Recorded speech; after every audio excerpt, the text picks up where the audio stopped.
जय माता दी। जय माँ काली सभी को। कैसे हो आप सभी? आशा है सभी बहुत अच्छे होंगे और स्वस्थ होंगे। मैं एकदम अच्छी हूँ आप सबके प्यार से और माँ के आशीर्वाद से। आपको पता है अभी समय कितना हो रहा है? अभी बज रहे हैं रात के 12:30 और मैं माँ को लेके बैठी हुई हूँ ऐसी गोद में। बस ऐसे ही मन कर रहा था माँ को ऐसे गोद में लेके उनसे थोड़ी सी बातें करने का। फिर सोचा चलो वीडियो भी बना देती हूँ। बहुत दिन हो गए वीडियो भी नहीं आए। और मुझे और बस कैमरा मैंने चालू कर दिया। मुझे मालूम ही नहीं कि आज मैं क्या वीडियो बना रही हूँ और मैं वीडियो में क्या बोलूँगी। बस चालू कर दिया वीडियो। मैं ना पता है, मैं एक ऐसी लड़की थी। चलो कुछ अपने बारे में बताती हूँ। इस दुनिया में कौन तुम्हारा है, कौन अपना है। मैं एक ऐसी लड़की थी जिसको सन्नाटा बिल्कुल पसंद नहीं था। जिस घर से मैं हूँ जॉइंट फैमिली थी हम लोगों की और बहुत बड़ा परिवार था। जहाँ कोई रोता था, कोई हंसता था, दिन भर हंसी ठिठोली होती थी। मतलब उस घर में कभी सन्नाटा रहता ही नहीं था। तो मैं एक ऐसी लड़की थी कि बहुत जिसके जाने से माहौल बन जाए, यानी कि एकदम खिलखिला के हंसने वाली। एक बेजानों की महफिल में जान डाल देने वाली ऐसी थी मैं। बहुत खुश मिजाज, बहुत खुश मिजाज। फिर जैसे जैसे दुनिया समझ आने लगी वैसे वैसे हम अकेले होते गए। और ये सबके साथ होता है। जैसे जैसे आपको दुनिया समझ आने लगेगी कि ये दुनिया कैसी है, वैसे वैसे आप अकेले होते जाओगे। आपको कोई पसंद नहीं आएगा। यानी मैं आपको सच बताऊं, मेरी ऐसी आदत थी कि जब घर में कोई नहीं होता था ना, सुन सन्नाटा जब रहता था, तो मैं घर में रह नहीं पाती थी। मुझे घर की दीवारें काटने दौड़ती थी क्योंकि रही नहीं कभी अकेले। और आज आज अकेले रहना पसंद है। खुद के साथ मैं मोबाइल चलाती रहूँगी। मैं मेरा काम करती रहूँगी। माँ को अपने रूम में रखा है, माँ से बातें करती रहूँगी। हाँ, माँ को अपने रूम में रखा है, ये यहीं पे घमंड आ जाता है।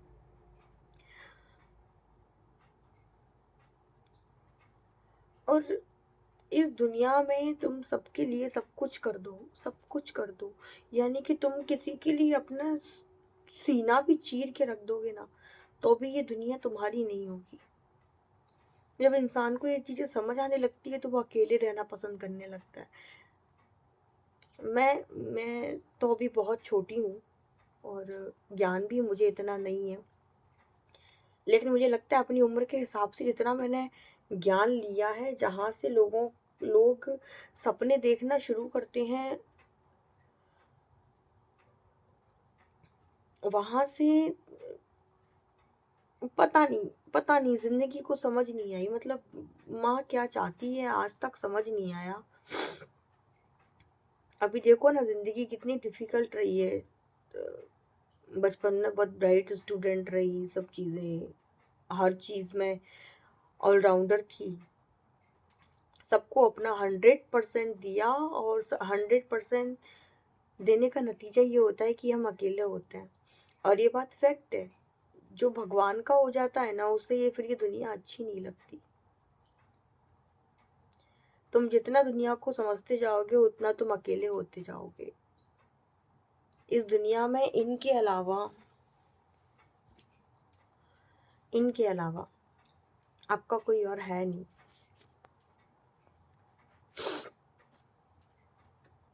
और मैं देखो आज अपने कमरे में बैठी रहती हूँ, माँ से बातें करती रहती हूँ, माधव से बातें करती रहती हूँ। बेड पे बहुत कम ही ज़मीन में बैठी रहती हूँ।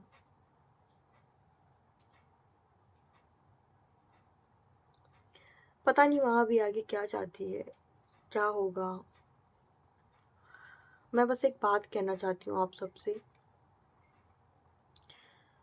जब भी मेरा शरीर छूटे ना, जब भी मैं अपनी माँ के पास जाऊँ, जब भी मुझे माँ लेने आए, मेरी एक अंतिम इच्छा है और वो ये है कि जब मैं मरूँ ना तो मेरा जो अंतिम संस्कार है ना, वो वो वो मणिकर्णिका घाट पर हो, वाराणसी, काशी। पता नहीं क्यों बोलने का मन कर रहा है इसलिए बोल दिया।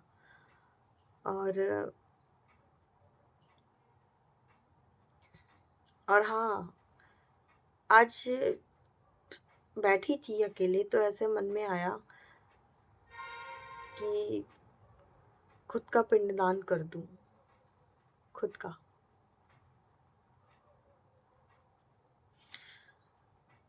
क्योंकि आगे पीछे कोई है नहीं माँ के अलावा। ऐसे तो परिवार है, माँ बाप हैं, भाई बहन हैं, और देखा जाए तो कोई है भी नहीं। तो खुद का पिंडदान करने का मन हो रहा है।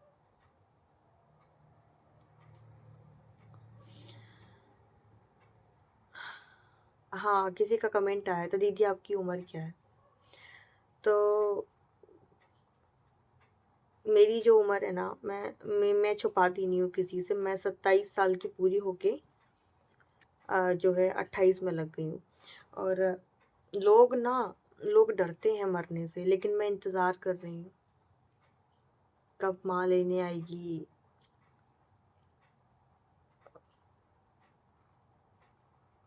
कुछ है नहीं बोलने के लिए, समझ नहीं आ रहा है मैंने क्यों वीडियो शुरू किया। बस कभी कभी माँ की बहुत याद आती है। कभी कभी लगता है कि माँ कहाँ गई, माँ कहाँ है। माँ के होने के बाद भी हम उनको बस ढूंढते रहते हैं कि माँ कहाँ है। और कभी कभी लगता है कि माँ एकदम पकड़ के रखी हुई है। इतनी गलतियां करने के बाद भी अगर आप बचते हैं ना, अगर आपसे लाइफ में गलतियां हो रही हैं और आप बच रहे हैं, तो ये हाथ थामे बैठी है तुम्हारा। ये हाथ छोड़ा नहीं है इनने, ये हाथ पकड़ी हुई है ना, इसलिए आप बचे हुए हो। और जब तक ये साथ है ना, आपका बाल बांका नहीं होगा। देखो कितनी प्यारी है ना माँ। अ, कल शनिवार है तो दरबार भी रहेगा, और दरबार के बाद मैं गुरुजी से मिलने जाऊंगी कल। मैं सोच रही हूँ मैं मैया को लेके जाऊं, मैं इनको लेके जाऊंगी और धाम पर लेके जाऊंगी मैं इनको। गुरुजी ने इनको देखा नहीं अभी, छोटी माँ को। वो बहुत खुश होंगे, वो बोलेंगे दोनों माँ बेटी मिलने आई हैं आज। मुझे किसी बच्चे ने पूछा था आपको माँ के कौन से स्वरूप के दर्शन हुए थे। मैंने वीडियो बनाया था कि फर्स्ट टाइम जो मुझे माँ की परछाई के रूप में दर्शन हुए थे,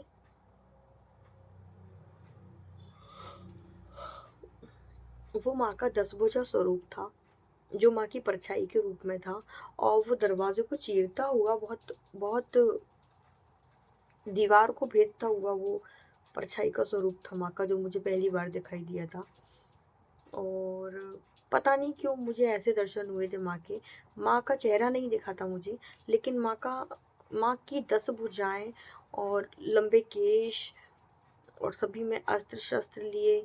या हो सकता है उस टाइम पे मेरे पर संकट ज़्यादा था, और मैं बहुत ज़्यादा परेशान थी उस टाइम पे। मैंने जो प्रॉब्लम्स अपनी लाइफ में देखी है ना छोटी सी उम्र में, आप सोचो महज मैं अभी 27 की पूरी होके 28 में लगी हूँ। और मैंने तो गुरुजी को बोला था मुझे संन्यास दे दो पूर्णतः। सिर्फ गृहस्थ जीवन त्याग देने से क्या होता है, आप मुझे संन्यास दे दो। पर गुरुजी ने मना कर दिया। उन्होंने बोला अभी नहीं। उन्होंने कहा कि थोड़ा वक्त लो, और अभी तुम्हारी नई उम्र है, तुमने दुनिया देखी नहीं है, तुम थोड़ा दुनिया को देखो, अपनी ज़िंदगी जियो। तुम्हें क्या ज़रूरत है सफ़ेद चोला पहनने की, पीला चोला पहनने की। बात ये है ना कि गुरुजी ने कभी मुझे अपनी शिष्य की तरह देखा ही नहीं। गुरुजी मुझे हमेशा अपनी बेटी की तरह देखते हैं।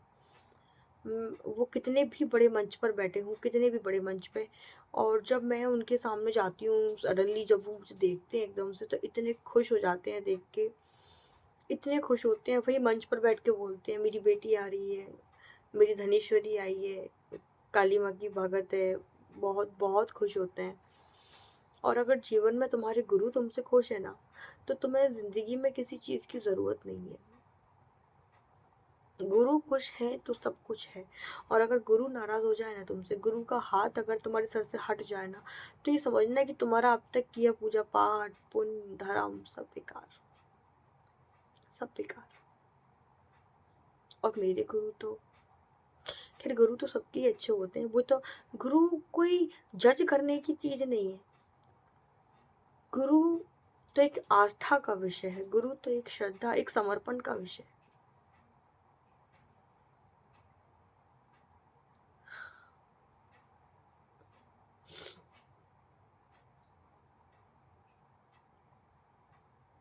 मैंने अपनी लाइफ में बहुत कुछ सहा है, तब जाके मैं इस मुकाम पर पहुंची हूँ।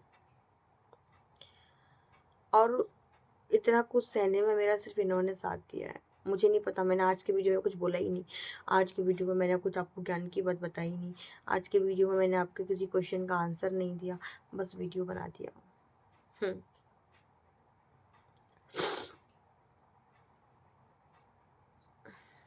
क्या ही बोलूँ। जय माता दी। बस मेरा मन हुआ था तो मैंने आपको बताया ना कि मेरे पास कोई है नहीं बात करने के लिए माँ के और माधव के अलावा। तो अब माँ से और माधव से तो ऐसा है कि मैं मानसिक रूप से भी बातें करती रहती हूँ। कभी कभी मेरा मन होता है कि मैं कुछ बोलूँ बात करूँ, तो फिर देखो लाइव तो मैं आ नहीं पाती, क्योंकि यहाँ नेटवर्क की इतनी दिक्कत है कि मैं जितनी बार लाइव आई हूँ मुझे हटना पड़ता है, तो लाइव मैं आती नहीं। तो फिर वीडियो चालू करके कुछ भी बोलती रहती हूँ और वो अपलोड कर देती हूँ। कुछ वीडियो आपको मेरे ऐसे ही मिलेंगे। कल गुरु जी से मिलने जाऊंगी। जय माता दी। सभी को बहुत सारा प्यार।